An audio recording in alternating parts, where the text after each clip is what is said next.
My name is Rebecca O'Donovan. I am the Clinical Midwife Specialist in Breastfeeding here in CUMH, and I'm now going to show you how to hand express your breast milk.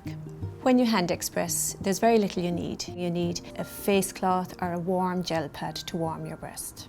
And the other thing you need is a sterile container, and the container we're using today is wrapped in plastic here. If you're at home, you just need something clean and sterile.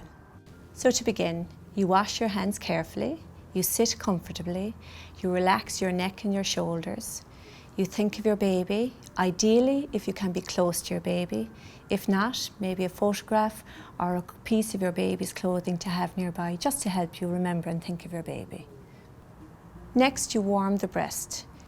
Heat and massage releases the hormone oxytocin, which is a hormone that stimulates the milk ejection reflex, or the release of your breast milk through the ducts of your breast.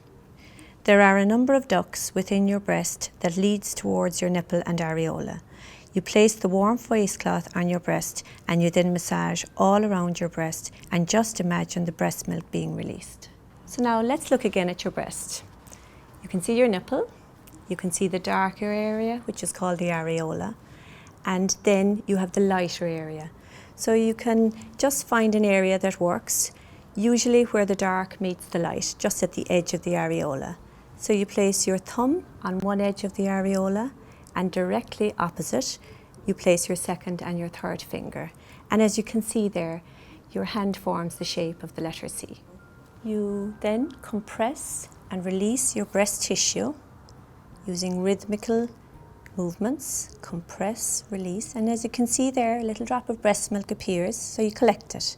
So it's compress, release, and collect. And it's important not to try not to squeeze your nipple or to slide your hands down your breast. Just keep your fingers in place, compressing, releasing, and collecting your breast milk.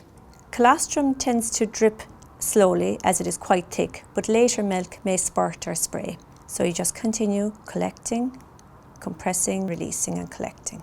Compress, release and collect. And it's just little drops, but every drop is of benefit to your baby. As we mentioned earlier, there are a number of ducts that lead towards your areola and nipple, so it's important to stimulate different angle of your nipple and areola while you're compressing and releasing your breast milk.